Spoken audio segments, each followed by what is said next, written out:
What's up everybody, I'm the Man Goose, you are awesome, and there is some controversy around the launch announcement of Subverse, and surprisingly it has nothing to do with the graphic sexual content featured in the game. No, the controversy stems from their choice to partner with a well-known YouTuber for the launch announce as opposed to some of the creators that have been loyal to them since the beginning. And it ends up that the YouTuber they chose is known for alleged racism and intolerance. Also, just to be clear, when I say they're loyal content creators, that does not include me. I did like one fucking video for this game. All the nastiness did pique my interest, however, and got me thinking about how and why an indie developer should go about partnering with content creators. My overall opinion is that an indie company should take whatever steps necessary to garner more attention for their project. However, the "we're new to this" excuse doesn't fly when you fail to properly research the people you go into business with. I should probably recap what Subverse is first. This is an indie game being created by Studio Foul, a well-known name in the world of CGI pornography. It's a single-player game where you battle in space in a shoot-'em-up mode, on the ground in a tactical grid-based mode, and in the bedroom with some pretty raunchy interactive movies. Now, I'm not just talking about a digi nipple or two. If you were to ask, do they show this? The answer is yes. Yes, they do. The game caught my attention because the shoot-'em-up and grid combat looked really well done, with the space battles looking especially fun, and of course, you know, boobs. I did a video about this game a long time back. I'll link it at the end. If you're curious, the game will release in chapters starting in Q1 of next year, but let's dive into this. First, I want to address Studio Foul's decision to partner with a much larger content creator for the release. As a small creator that has tossed his hat in with some up-and-coming indie games, I fully support this decision. Yes, I've been with Ethereal from very early on in their development process, but if they decided to give an exclusive big announce to a much more visible creator, I'd be all for it.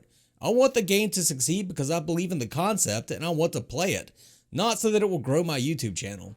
Loyalty is a two-way street, and I feel that all of the indie companies that I've showcased on my channel have more than held up their end of the bargain. I do understand some fans of the game being a little miffed that Studio Foul gave an exclusive interview that included their big release reveal to an unknown entity that hadn't been following the game until now. It does seem a little fucked up on the surface.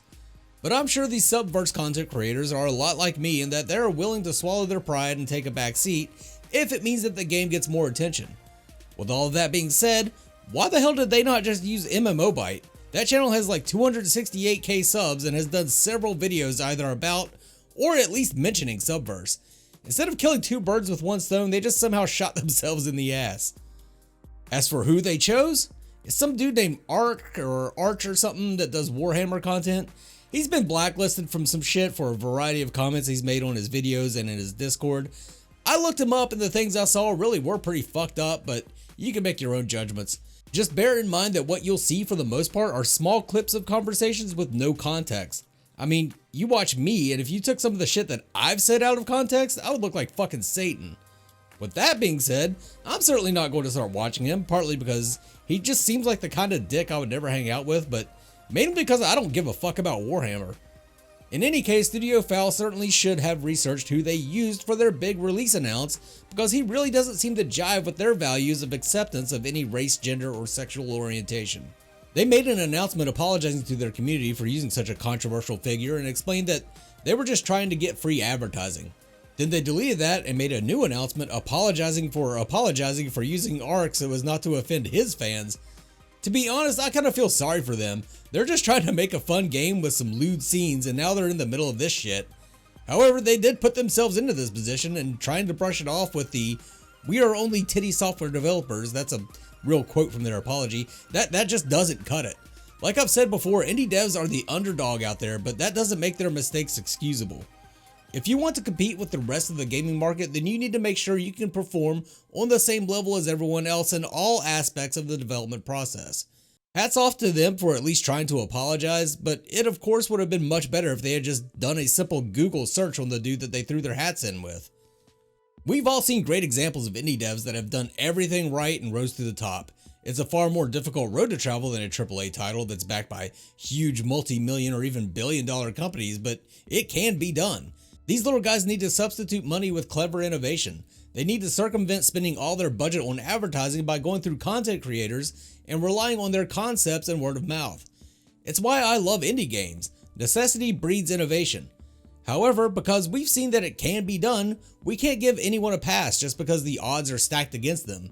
This isn't a Pee-wee soccer game where everyone gets a trophy for trying. They need to face those odds and surmount them. We shouldn't excuse a shoddy product or poor business practice just because the company is small. If the game sucks, don't buy it out of pity. If it's overpriced, don't throw money at it out of principle. If the company's moral values don't align with your own, then don't support them. Do I think Studio Foul has made such a damning mistake in judgment? No. This is some small time shit that will be forgotten in a few months. So what was the point of all this then? Fuck if I know, I just felt like talking about it. Mango!